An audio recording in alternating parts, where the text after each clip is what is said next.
The relatives remained with her and all tried to persuade her to desist from her purpose, for they deeply loved her. She steadily refused. Then a part of the family went to Sleeman's house, 10 miles away, and tried again to get him to let her burn herself. He refused, hoping to save her yet. All that day she scorched in her sheet on the rock, and all that night she kept her vigil there in the bitter cold. Thursday morning, in the sight of her relatives, she went through a ceremonial which said more to them than any words could have done.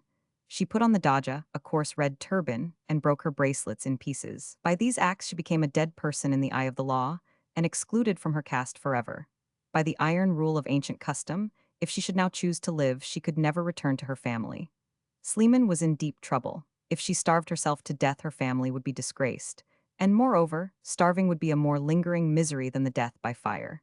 He went back in the evening thoroughly worried. The old woman remained on her rock, and there in the morning he found her with her daja still on her head. She talked very collectedly, telling me that she had determined to mix her ashes with those of her departed husband, and should patiently wait my permission to do so, assured that God would enable her to sustain life till that was given, though she dared not eat or drink. Looking at the sun, then rising before her over a long and beautiful reach of the river, she said calmly, "My soul has been for 5 days with my husband. Near that sun. Nothing but my earthly frame is left. And this, I know, you will in time suffer to be mixed with his ashes in yonder pit, because it is not in your nature or usage wantonly to prolong the miseries of a poor old woman." He assured her that it was his desire and duty to save her, and to urge her to live, and to keep her family from the disgrace of being thought her murderers. But she said she was not afraid of their being thought so, that they had all, like good children, done everything in their power to induce her to live and to abide with them. And if I should consent, I know they would love and honor me, but my duties to them have now ended. I commit them all to your care, and I go to attend my husband, Singh Upadhyaya, with whose ashes on the funeral pile mine have been already 3 times mixed. She believed that she and he had been upon the earth 3 several times as wife and husband, and that she had burned herself to death 3 times upon his pyre. That is why she said that strange thing. Since she had broken her bracelets and put on the red turban, she regarded herself as a corpse. Otherwise, she would not have allowed herself to do her husband the irreverence of pronouncing his name. This was the first time in her long life that she had ever uttered her husband's name, for in India no woman, high or low, ever pronounces the name of her husband. Major Sleeman still tried to shake her purpose. He promised to build her a fine house among the temples of her ancestors, upon the bank of the river, and make handsome provision for her out of rent-free lands, if she would consent to live. And if she wouldn't, he would allow no stone or brick to ever mark the place where she died. But she only smiled and said, "My pulse has long ceased to beat, my spirit has departed. I shall suffer nothing in the burning. And if you wish proof, order some fire and you shall see this arm consumed without giving me any pain." Sleeman was now satisfied that he could not alter her purpose.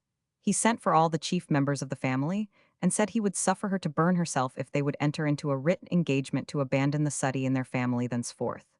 They agreed, the papers were drawn out and signed, and at noon Saturday, word was sent to the poor old woman. She seemed greatly pleased. The ceremonies of bathing were gone through with, and by 3 o'clock she was ready and the fire was briskly burning in the pit. She had now gone without food or drink during more than 4 days and a half. She came ashore from her rock, first wetting her sheet in the waters of the sacred river, for without that safeguard any shadow which might fall upon her would convey impurity to her. Then she walked to the pit, leaning upon one of her sons and a nephew. The distance was 150 yards. I had sentries placed all around, and no other person was allowed to approach within 5 paces. She came on with a calm and cheerful countenance, stopped once, and casting her eyes upwards said, "Why have they kept me 5 days from thee, my husband?" On coming to the sentries, her supporters stopped and remained standing. She moved on and walked once around the pit, paused a moment, and while muttering a prayer, threw some flowers into the fire. She then walked up deliberately and steadily to the brink, stepped into the center of the flame, sat down, and leaning back in the midst as if reposing upon a couch, was consumed without uttering a shriek or betraying one sign of agony. It is fine and beautiful. It compels one's reverence and respect, no, has it freely and without compulsion. We see how the custom once started could continue, for the soul of it is that stupendous power, faith brought to the pitch of effectiveness by the cumulative force of example and long use and custom. But we cannot understand how the first widows came to take to it. That is a perplexing detail.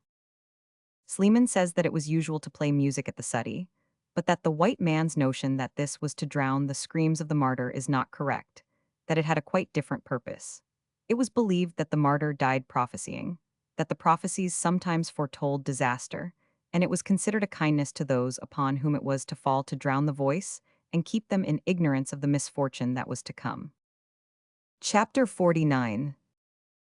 He had had much experience of physicians, and said, "The only way to keep your health is to eat what you don't want, drink what you don't like, and do what you'd druther not." Pudd'nhead Wilson's New Calendar. It was a long journey, 2 nights, 1 day, and part of another day from Bombay eastward to Allahabad, but it was always interesting, and it was not fatiguing. At first the night travel promised to be fatiguing, but that was on account of pajamas. This foolish night dress consists of jacket and drawers. Sometimes they are made of silk, sometimes of a raspy, scratchy, slazy woolen material with a sandpaper surface. The drawers are loose elephant-legged and elephant-waisted things, and instead of buttoning around the body, there is a drawstring to produce the required shrinkage. The jacket is roomy, and one buttons it in front. Pajamas are hot on a hot night and cold on a cold night, defects which a nightshirt is free from. I tried the pajamas in order to be in the fashion, but I was obliged to give them up. I couldn't stand them. There was no sufficient change from day gear to night gear. I missed the refreshing and luxurious sense, induced by the nightgown, of being undressed, emancipated, set free from restraints and trammels.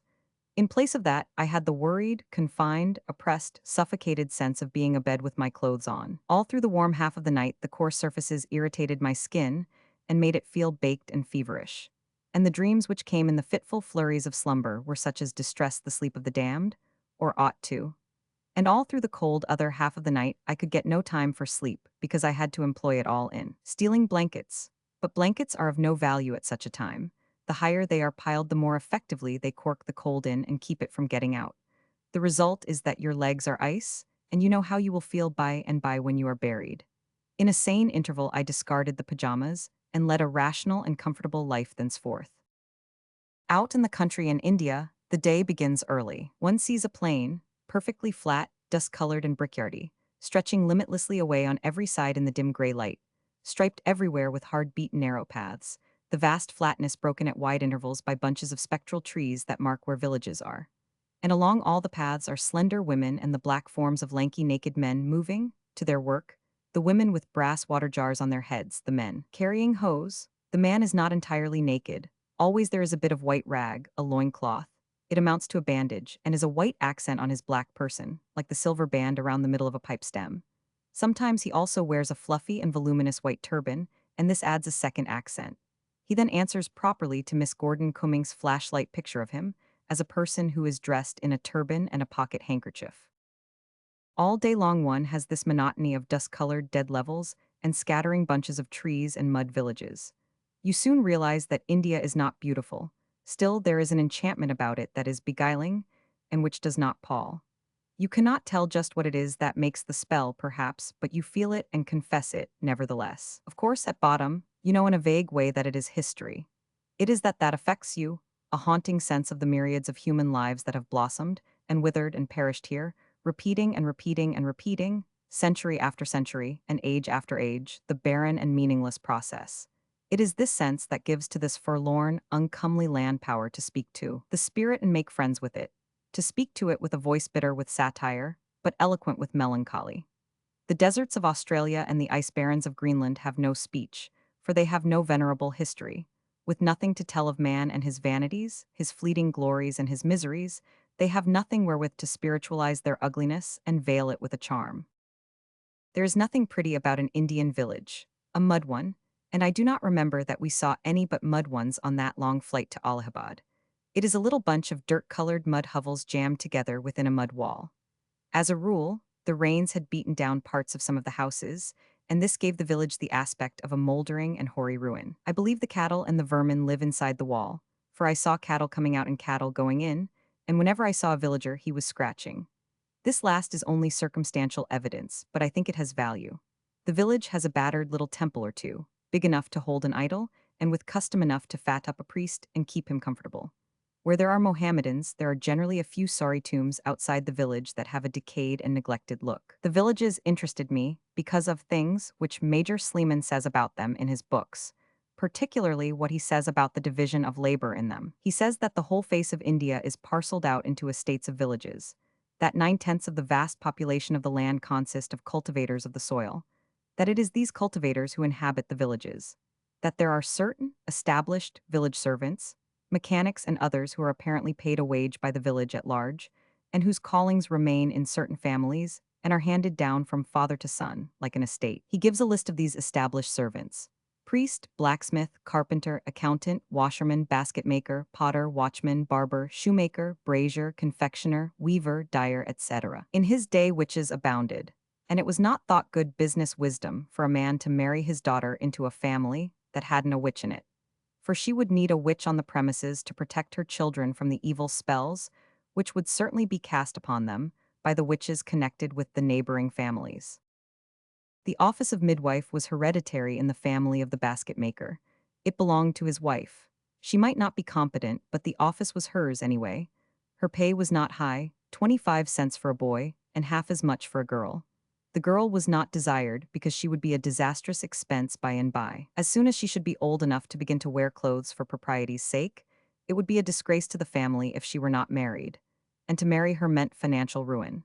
For by custom the father must spend upon feasting and wedding display everything he had and all he could borrow. In fact, reduce himself to a condition of poverty, which he might never more recover from. It was the dread of this prospective ruin which made the killing of girl babies so prevalent in India in the old days, before England laid the iron hand of her prohibitions upon the piteous slaughter. One may judge of how prevalent the custom was by one of Sleeman's casual electrical remarks when he speaks of children at play in villages, where girl voices were never heard. The wedding display folly is still in full force in India, and by consequence the destruction of girl babies is still furtively practiced, but not largely, because of the vigilance of the government and the sternness of the penalties it levies. In some parts of India, the village keeps in its pay 3 other servants: an astrologer to tell the villager when he may plant his crop, or make a journey, or marry a wife, or strangle a child, or borrow a dog, or climb a tree, or catch a rat, or swindle a neighbor, without offending the alert and solicitous heavens, and what his dream means, if he has had one and was not bright enough to interpret it himself by the details of his dinner. The 2 other established servants were the tiger persuader and the hailstorm discourager. The one kept away the tigers if he could, and collected the wages anyway, and the other kept off the hailstorms, or explained why he failed. He charged the same for explaining a failure that he did for scoring a success. A man is an idiot who can't earn a living in India. Major Sleeman reveals the fact that the trade union and the boycott are antiquities in India. India seems to have originated everything. The sweeper belongs to the bottom caste. He is the lowest of the low, all other castes despise him and scorn his office. But that does not trouble him. His caste is a caste, and that is sufficient for him, and so he is proud of it, not ashamed. Sleeman says, "It is perhaps not known to many of my countrymen, even in India, that in every town and city in the country, the right of sweeping the houses and streets is a monopoly, and is supported entirely by the pride of castes among the scavengers, who are all of the lowest class. The right of sweeping within a certain range is recognized by the caste to belong to a certain member, and if any other member presumes to sweep within that range, he is excommunicated. No other member will smoke out of his pipe or drink out of his jug, and he can get restored to caste only by a feast to the whole body of sweepers. If any housekeeper within a particular circle happens to offend the sweeper of that range, none of his filth will be removed till he pacifies him, because no other sweeper will dare to touch it. And the people of a town are often more tyrannized over by these people than by any other."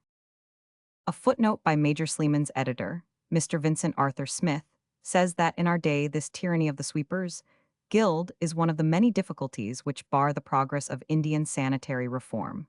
Think of this. The sweepers cannot be readily coerced, because no Hindu or Mussulman would do their work to save his life, nor will he pollute himself by beating the refractory scavenger. They certainly do seem to have the whip hand. It would be difficult to imagine a more impregnable position. The vested rights described in the text are so fully recognized in practice that they are frequently the subject of sale or mortgage. Just like a milk route or like a London crossing sweeper ship, it is said that the London crossing sweeper's right to his crossing is recognized by the rest of the guild, that they protect him in its possession, that certain choice crossings are valuable property, and are saleable at high figures. I have noticed that the man who sweeps in front of the army and navy stores has a wealthy South African aristocratic style about him. And when he is off his guard, he has exactly that look on his face which you always see in the face of a man who is saving up his daughter to marry her to a duke. It appears from Sleeman that in India the occupation of elephant driver is confined to Mohammedans. I wonder why that is. The water carrier, beastie, is a Mohammedan, but it is said that the reason of that is that the Hindu's religion does not allow him to touch the skin of dead kine, and that is what the water sack is made of. It would defile him. And it doesn't allow him to eat meat. The animal that furnished the meat was murdered, and to take any creature's life is a sin. It is a good and gentle religion, but inconvenient. A great Indian river, at low water, suggests the familiar anatomical picture of a skinned human body, the intricate mesh of interwoven muscles and tendons to stand for water channels, and the archipelagos of fat and flesh enclosed by them to stand for the sandbars.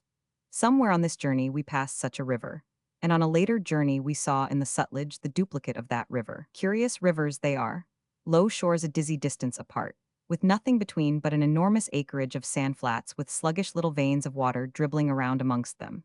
Saharas of sand, smallpox spitted with footprints punctured in belts as straight as the equator clear from the one shore to the other, barring the channel interruptions, a dryshod ferry, you see. Long railway bridges are required for this sort of rivers, and India has them. You approach Allahabad by a very long one. It was now carrying us across the bed of the Jumna, a bed which did not seem to have been slept in for one while or more. It wasn't all riverbed, most of it was overflow ground. Allahabad means city of God. I get this from the books, from a printed curiosity, a letter written by one of those brave and confident Hindu strugglers with the English tongue, called a Babu. I got a more compressed translation. Godville. It is perfectly correct, but that is the most that can be said for it. We arrived in the forenoon and short-handed, for Satan got left behind somewhere that morning and did not overtake us until after nightfall. It seemed very peaceful without him.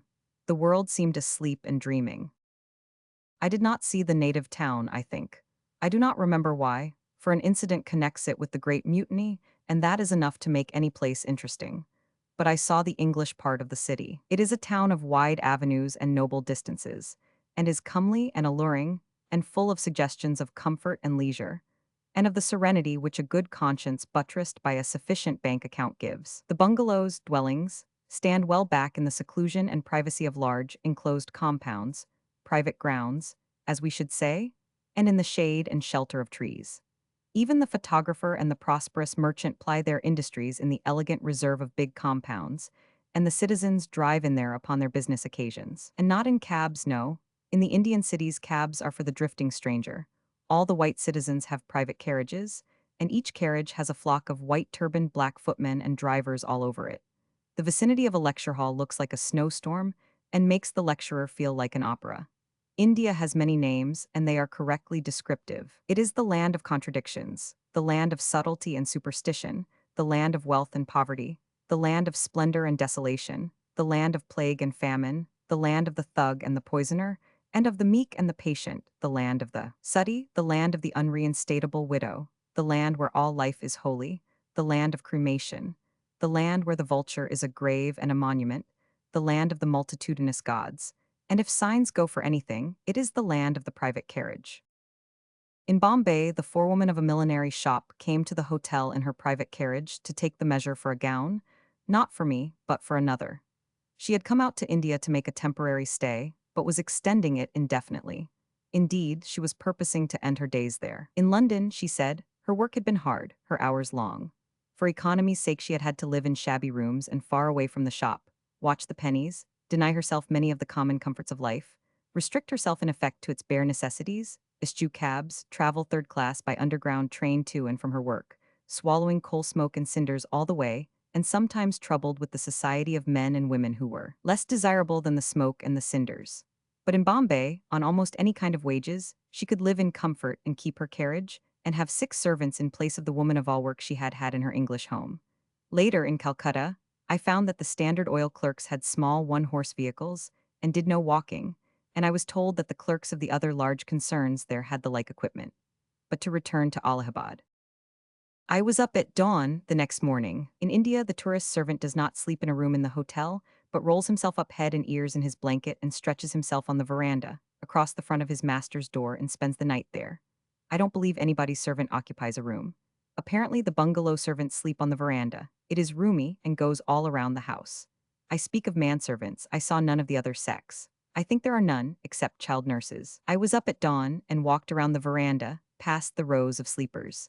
In front of one door, a Hindu servant was squatting, waiting for his master to call him. He had polished the yellow shoes and placed them by the door, and now he had nothing to do but wait. It was freezing cold, but there he was, as motionless as a sculptured image and as patient. It troubled me. I wanted to say to him, "Don't crouch there like that and freeze. Nobody requires it of you. Stir around and get warm." But I hadn't the words. I thought of saying, "Jeldi Jiao," but I couldn't remember what it meant, so I didn't say it. I knew another phrase, but it wouldn't come to my mind.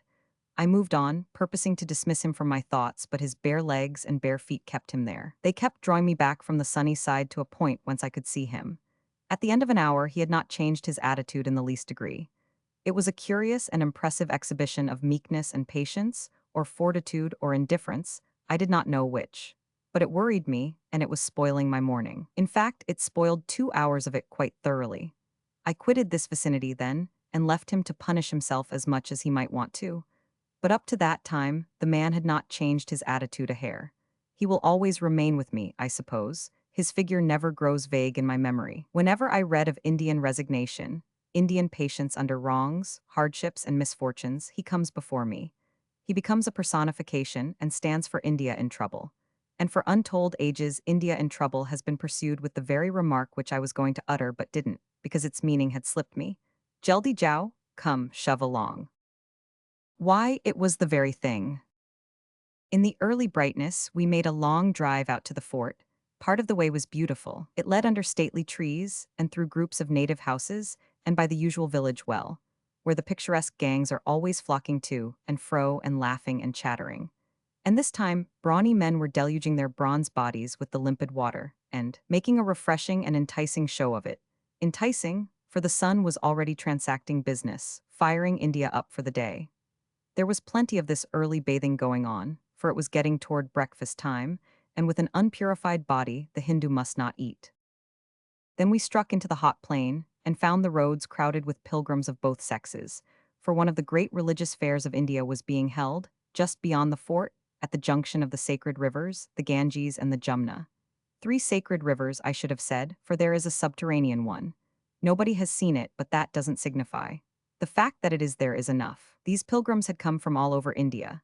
Some of them had been months on the way, plodding patiently along in the heat and dust, worn, poor, hungry, but supported and sustained by an unwavering faith and belief. They were supremely happy and content. Now, their full and sufficient reward was at hand. They were going to be cleansed from every vestige of sin and corruption by these holy waters which make utterly pure whatsoever thing they touch, even the dead and rot. It is wonderful, the power of a faith like that can make multitudes upon multitudes of the old and weak, and the young and frail enter without hesitation or complaint upon such incredible journeys, and endure the resultant miseries without repining. It is done in love or it is done in fear. I do not know which it is. No matter what the impulse is, the act born of it is beyond imagination marvelous to our kind of people, the cold whites. There are choice great natures among us that could exhibit the equivalent of this prodigious self-sacrifice, but the rest of us know that we should not be equal to anything approaching it. Still, we all talk self-sacrifice, and this makes me hope that we are large enough to honor it in the Hindu. 2 millions of natives arrive at this fair every year. How many start and die on the road, from age and fatigue and disease and scanty nourishment, and how many die on the return, from the same causes, no one knows, but the tale is great, one may say enormous. Every 12th year is held to be a year of peculiar grace. A greatly augmented volume of pilgrims results then. The 12th year has held this distinction since the remotest times, it is said. It is said also that there is to be but one more 12th year, for the Ganges. After that, that holiest of all sacred rivers will cease to be holy, and will be abandoned by the pilgrim for many centuries. How many, the wise men have not stated. At the end of that interval it will become holy again. Meantime, the data will be arranged by those people who have charge of all such matters, the great chief Brahmins. It will be like shutting down a mint. At a first glance it looks most unbrahminically uncommercial, but I am not disturbed, being soothed and tranquilized by their reputation. Brer Fox he lay low, as Uncle Remus says, and at the judicious time, he will spring something on the Indian public which will show that he was not financially asleep when he took the Ganges out of the market. Great numbers of the natives along the roads were bringing away holy water from the rivers. They would carry it far and wide in India and sell it. Tavernier, the French traveler, 17th century, notes that Ganges water is often given at weddings, each guest receiving a cup or two, according to the liberality of the host. Sometimes 2,000 or 3,000 rupees worth of it is consumed at a wedding. The fort is a huge old structure and has had a large experience in religions. In its great court stands a monolith which was placed there more than 2,000 years ago to preach Buddhism by its pious inscription. The fort was built 3 centuries ago by a Mohammedan emperor, a resanctification of the place in the interest of that religion. There is a Hindu temple, too, with subterranean ramifications stocked with shrines and idols, and now the fort belongs to the English. It contains a Christian church, insured in all the companies. From the lofty ramparts, one has a fine view of the sacred rivers. They join at that point, the pale blue Jumna, apparently clean and clear, and the muddy Ganges, dull yellow and not clean. On a long curved spit between the rivers, towns of tents were visible, with a multitude of fluttering pennons and a mighty swarm of pilgrims. It was a troublesome place to get down to, and not a quiet place when you arrived, but it was interesting. There was a world of activity and turmoil and noise, partly religious, partly commercial, for the Mohammedans were there to curse and sell, and the Hindus to buy and pray. It is a fair as well as a religious festival. Crowds were bathing, praying, and drinking the purifying waters, and many sick pilgrims had come long journeys in palanquins to be healed of their maladies by a bath, or if that might not be, then to die on the blessed banks and so make sure of heaven. There were fakirs in plenty, with their bodies dusted over with ashes and their long hair caked together with cow dung, for the cow is holy and so is the rest of it. So holy that the good Hindu peasant frescoes the walls of his hut with this refuse, and also constructs ornamental figures out of it for the gracing of his dirt floor. There were seated families, fearfully and wonderfully painted, who by attitude and grouping represented the families of certain great gods. There was a holy man who sat naked by the day and by the week on a cluster of iron spikes, and did not seem to mind it, and another holy man, who stood all day holding his withered arms motionless aloft, and was said to have been doing it for years. All of these performers have a cloth on the ground beside them for the reception of contributions, and even the poorest of the people give a trifle and hope that the sacrifice will be blessed to him. At last came a procession of naked holy people marching by and chanting, and I wrenched myself away. Chapter 50. The man who is ostentatious of his modesty is twin to the statue that wears a fig leaf. Pudd'nhead Wilson's New Calendar. The journey to Benares was all in daylight and occupied but a few hours. It was admirably dusty. The dust settled upon you in a thick ashy layer and turned you into a fakir, with nothing lacking to the role but the cow manure and the sense of holiness. There was a change of cars about mid-afternoon at Moghulsarai, if that was the name, and a wait of 2 hours there for the Benares train. We could have found a carriage and driven to the sacred city, but we should have lost the wait. In other countries, a long wait at a station is a dull thing and tedious, but one has no right to have that feeling in India. You have the monster crowd of bejeweled natives, the stir, the bustle, the confusion, the shifting splendors of the costumes. Dear me, the delight of it, the charm of it are beyond speech. The 2-hour wait was over too soon. Among other satisfying things to look at was a minor native prince from the backwoods somewhere, with his guard of honor, a ragged but wonderfully gaudy gang of 50 dark barbarians armed with rusty flintlock muskets. The general show came so near to exhausting variety that one would have said that no addition to it could be conspicuous. But when this Falstaff and his motleys marched through it, one saw that that seeming impossibility had happened. We got away by and soon reached the outer edge of Benares. Then there was another wait, but, as usual, with something to look at. This was a cluster of little canvas boxes, palanquins. A canvas box is not much of a sight when empty, but when there is a lady in it, it is an object of interest. These boxes were grouped apart, in the full blaze of the terrible sun during the 3/4 of an hour that we tarried there. They contained Zenana ladies. They had to sit up, there was not room enough to stretch out. They probably did not mind it.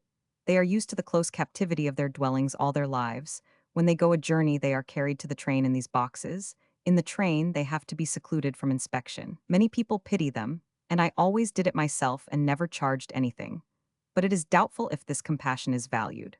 While we were in India, some good-hearted Europeans in one of the cities proposed to restrict a large park to the use of Zenana ladies, so that they could go there, and in assured privacy go about unveiled, and enjoy the sunshine and air as they had never enjoyed them before. The good intentions back of the proposition were recognized, and sincere thanks returned for it, but the proposition itself met with a prompt declination at the hands of those who were authorized to speak for the Zenana ladies. Apparently, the idea was shocking to the ladies. Indeed, it was quite manifestly shocking. Was that proposition the equivalent of inviting European ladies to assemble scantily and scandalously clothed in the seclusion of a private park? It seemed to be about that. Without doubt, modesty is nothing less than a holy feeling. And without doubt, the person whose rule of modesty has been transgressed feels the same sort of wound that he would feel if something made holy to him by his religion had suffered a desecration. I say rule of modesty because there are about 1 million rules in the world, and this makes 1 million standards to be looked out for. Major Sleeman mentions the case of some high-caste veiled ladies who were profoundly scandalized when some English young ladies passed by with faces bare to the world, so scandalized that they spoke out with strong indignation and wondered that people could be so shameless as to expose their persons like that. And yet, the legs of the objectors were naked to mid-thigh. Both parties were clean-minded and irreproachably modest, while abiding by their separate rules, but they couldn't have traded rules for a change without suffering considerable discomfort. All human rules are more or less idiotic, I suppose. It is best so, no doubt. The way it is now, the asylums can hold the sane people, but if we tried to shut up the insane, we should run out of building materials. You have a long drive through the outskirts of Benares before you get to the hotel, and all the aspects are melancholy. It is a vision of dusty sterility, decaying temples, crumbling tombs, broken mud walls, shabby huts. The whole region seems to ache with age and penury. It must take 10,000 years of want to produce such an aspect. We were still outside of the great native city when we reached the hotel. It was a quiet and homelike house, inviting and manifestly comfortable. But we liked its annex better and went thither. It was a mile away, perhaps, and stood in the midst of a large compound, and was built bungalow fashion, everything on the ground floor, and a veranda all around. They have doors in India, but I don't know why. They don't fasten and they stand open, as a rule, with a curtain hanging in the door space to keep out the glare of the sun. Still, there is plenty of privacy, for no white person will come in without notice, of course. The native men servants will, but they don't seem to count. They glide in, barefoot and noiseless, and are in the midst before one knows it. At first this is a shock, and sometimes it is an embarrassment, but one has to get used to it and does. There was one tree in the compound, and a monkey lived in it. At first I was strongly interested in the tree, for I was told that it was the renowned people, the tree in whose shadow you cannot tell a lie. This one failed to stand the test, and I went away from it disappointed. There was a softly creaking well close by, and a couple of oxen drew water from it by the hour, superintended by 2 natives dressed in the usual turban and pocket handkerchief. The tree and the well were the only scenery, and so the compound was a soothing and lonesome and satisfying place, and very restful after so many activities. There was nobody in our bungalow but ourselves. The other guests were in the next one, where the table d'hote was furnished. A body could not be more pleasantly situated. Each room had the customary bath attached, a room 10 or 12 feet square, with a roomy stone-paved pit in it and abundance of water. One could not easily improve upon this arrangement, except by furnishing it with cold water and excluding the hot, in deference to the fervency of the climate, but that is forbidden. It would damage the bather's health. The stranger is warned against taking cold baths in India, but even the most intelligent strangers are fools, and they do not obey, and so they presently get laid up. I was the most intelligent fool that passed through that year, but I am still more intelligent now that it is too late. I wonder if the Dorian, if that is the name of it, is another superstition, like the peepal tree. There was a great abundance and variety of tropical fruits, but the dorian was never in evidence. It was never the season for the dorian. It was always going to arrive from Burma sometime or other, but it never did. By all accounts, it was a most strange fruit and incomparably delicious to the taste, but not to the smell. Its rind was said to exude a stench of so atrocious a nature that, when a dorian was in the room, even the presence of a polecat was a refreshment. We found many who had eaten the dorian, and they all spoke of it with a sort of rapture. They said that if you could hold your nose until the fruit was in your mouth, a sacred joy would suffuse you from head to foot that would make you oblivious to the smell of the rind, but that if your grip slipped, and you caught the smell of the rind before the fruit was in your mouth, you would faint. There is a fortune in that rind. Someday somebody will import it into Europe and sell it for cheese. Benares was not a disappointment. It justified its reputation as a curiosity. It is on high ground and overhangs a grand curve of the Ganges. It is a vast mass of building, compactly crusting a hill, and is cloven in all directions by an intricate confusion of cracks which stand for streets. Tall, slim minarets and beflagged temple spires rise out of it and give it picturesqueness, viewed from the river. The city is as busy as an anthill, and the hurly-burly of human life swarming along the web of narrow streets reminds one of the ants. The sacred cow swarms along, too, and goes whither she pleases, and takes toll of the grain shops, and is very much in the way, and is a good deal of a nuisance, since she must not be molested. Benares is older than history, older than tradition, older even than legend, and looks twice as old as all of them put together. From a Hindu statement quoted in Rev. Mr. Parker's compact and lucid guide to Benares, I find that the site of the town was the beginning place of the creation. It was merely an upright lingam, at first no larger than a stovepipe, and stood in the midst of a shoreless ocean. This was the work of the god Vishnu. Later he spread the lingam out till its surface was 10 miles across. Still it was not large enough for the business, therefore he presently built the globe around it. Benares is thus the center of the earth. This is considered an advantage. It has had a tumultuous history, both materially and spiritually. It started Brahminically many ages ago, then by Buddha came in recent times 2,500 years ago, and after that it was Buddhist during many centuries, 12 perhaps. But the Brahmins got the upper hand again then, and have held it ever since.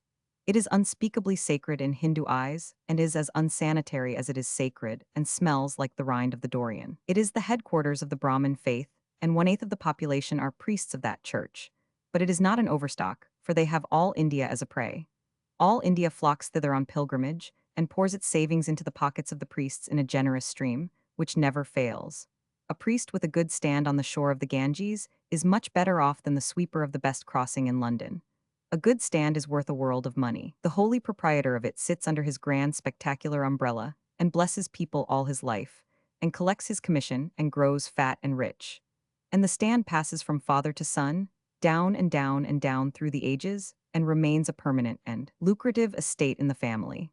As Mr. Parker suggests, it can become a subject of dispute at one time or another, and then the matter will be settled, not by prayer and fasting and consultations with Vishnu, but by the intervention of a much more puissant power, an English court. In Bombay, I was told by an American missionary that in India there are 640 Protestant missionaries at work.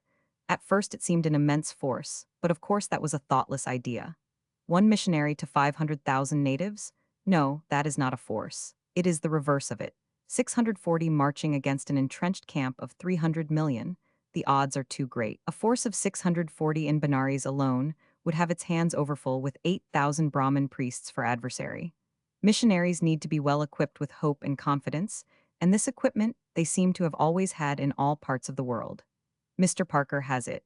It enables him to get a favorable outlook out of statistics which might add up differently with other mathematicians. For instance, during the past few years, competent observers declare that the number of pilgrims to Benares has increased.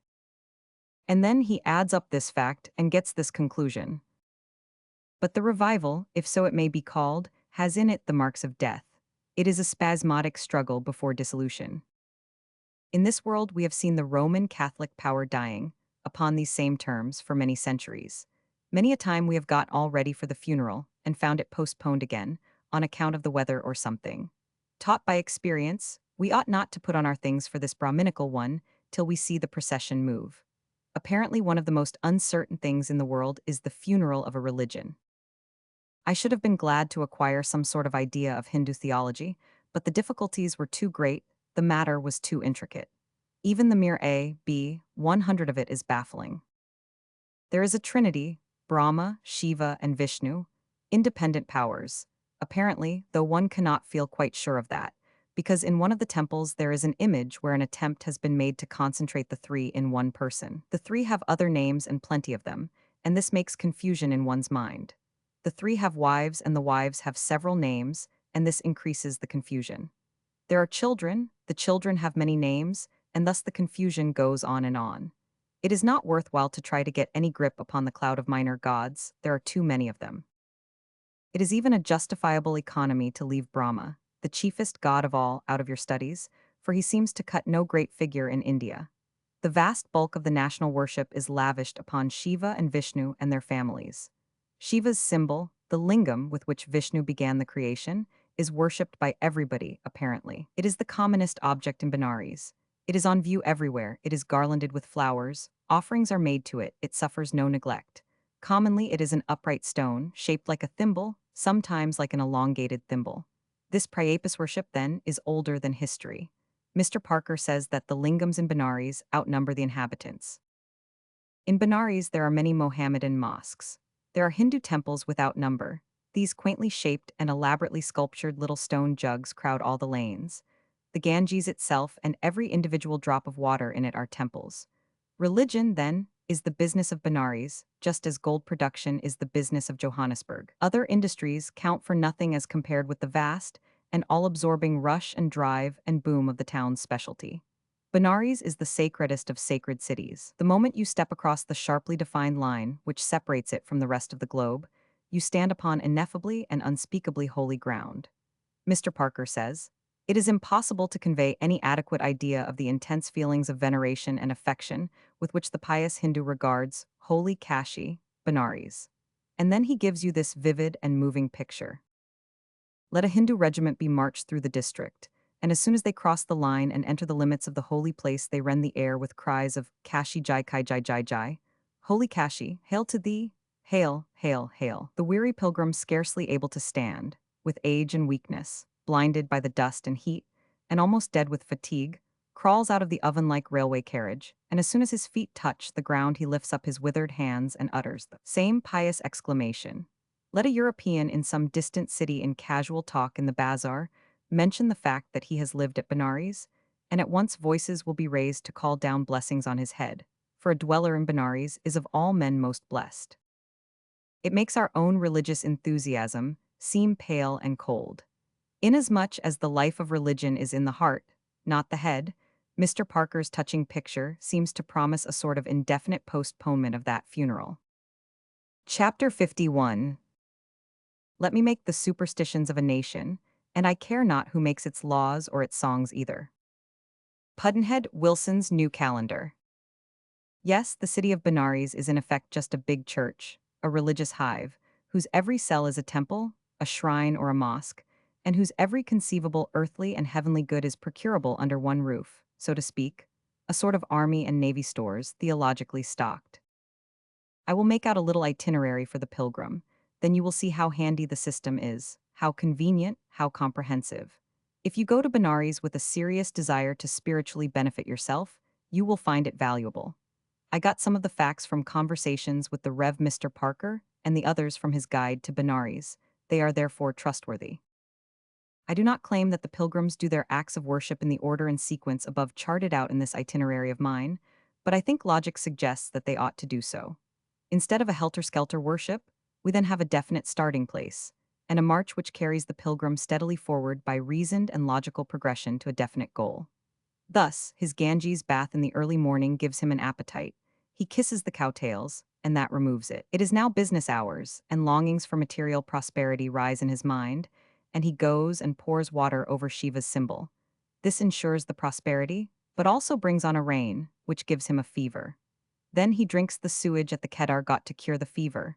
It cures the fever but gives him the smallpox. He wishes to know how it is going to turn out. He goes to the Danpen temple and looks down the well. A clouded sun shows him that death is near. Logically, his best course for the present, since he cannot tell at what moment he may die, is to secure a happy hereafter. This he does through the agency of the great fate. He is safe now for heaven. His next move will naturally be to keep out of it as long as he can. Therefore, he goes to the Bridgal temple and secures youth and long life by bathing in a puddle of leper pus, which would kill a microbe. Logically, youth has re-equipped him for sin, and with the disposition to commit it. He will naturally go to the fane which is consecrated to the fulfillment of desires, and make arrangements. Logically, he will now go to the well of the earring from time to unload and freshen up for further band enjoyments. But first and last, and all the time he is human, and therefore in his reflective intervals he will always be speculating in futures. He will make the great pilgrimage around the city, and so make his salvation absolutely sure. He will also have record made of it. so that it may remain absolutely sure and not be forgotten or repudiated in the confusion of the final settlement. Logically, also, he will wish to have satisfying and tranquilizing personal knowledge that salvation is secure. Therefore, he goes to the well of the knowledge of salvation, adds that completing detail, and then goes about his affairs serene and content. Serene and content, for he is now royally endowed with an advantage which no religion in this world could give him, but his own. For henceforth he may commit as many million sins as he wants to, and nothing can come of it. Thus the system, properly and logically ordered, is neat, compact, clearly defined, and covers the whole ground. I desire to recommend it to such as find the other systems too difficult, exacting, and irksome for the uses of this fretful brief life of ours.